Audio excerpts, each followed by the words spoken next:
Great Wall was very cool. I was going to say. One of the things I'm most proud of is the cabinet we've assembled. I mean, you've got extraordinarily talented people in each of these fields. A lot of them are doing such a good job that they don't meet with me much because they're like the good students in class. They are just handling their business really well. Well, hello everybody. It is good to see you guys. We try to do a cabinet meeting every 2 months. The meetings run about an hour and a half. What we'll do is talk to a lot of different folks within the White House, the policy folks, the Chief of Staff's office, the Communications office, and find out what are the important initiatives that we want to talk to the Cabinet about, and also talk to the Cabinet as well about the issues that they think are important to discuss with the President. So there's a series of internal meetings to discuss that, and we hammer out an agenda after that. Iraq, Afghanistan, the Asia trip, jobs. I think that there should probably be robust discussion of job creation. This is a huge kind of 6-7 weeks that's coming up, and a lot of the budget and obviously the war decision and a bunch of other things that are coming down the pike. So each president has the discretion to decide who is in this cabinet.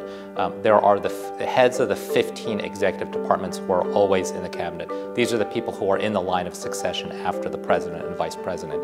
And then there are a number of folks who have cabinet rank.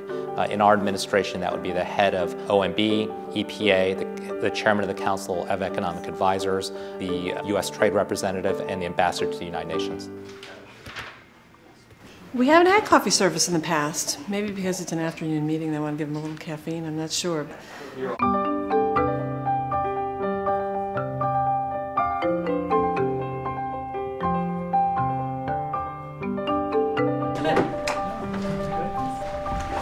Post-its or something to label our oh yeah, that's right. I got trying to figure out all the stuff. Do they have little post-its or anything? Are they? Oh, hey, they're the post-its, right? Okay. I've worked for the president since he was in the U.S. Senate, so I'm very used to sitting behind him at meetings.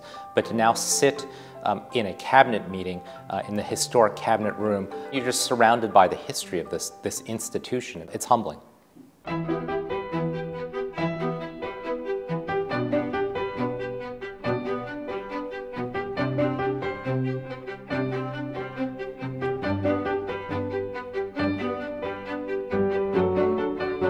Cabinet offices were created as soon as the Constitution was ratified and the government was established in 1789 under the new Constitution.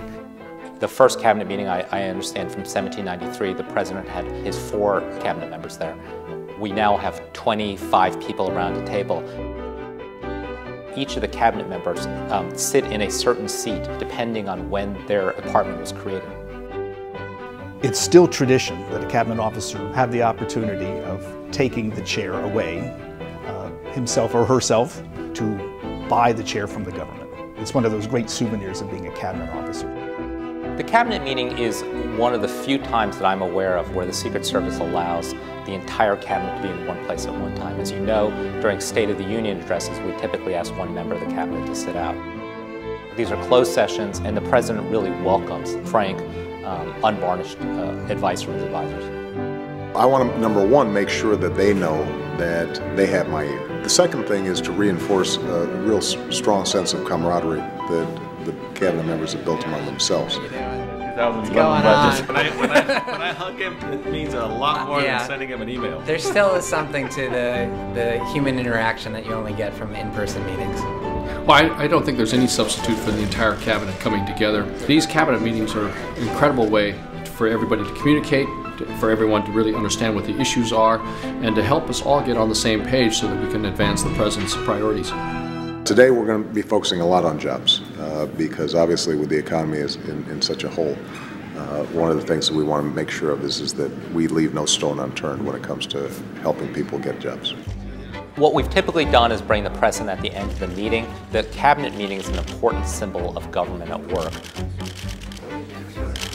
The primary focus of our discussion today, though, had to do with the same thing that Americans sitting across kitchen tables all across the country are focused on, and that is jobs and the economy.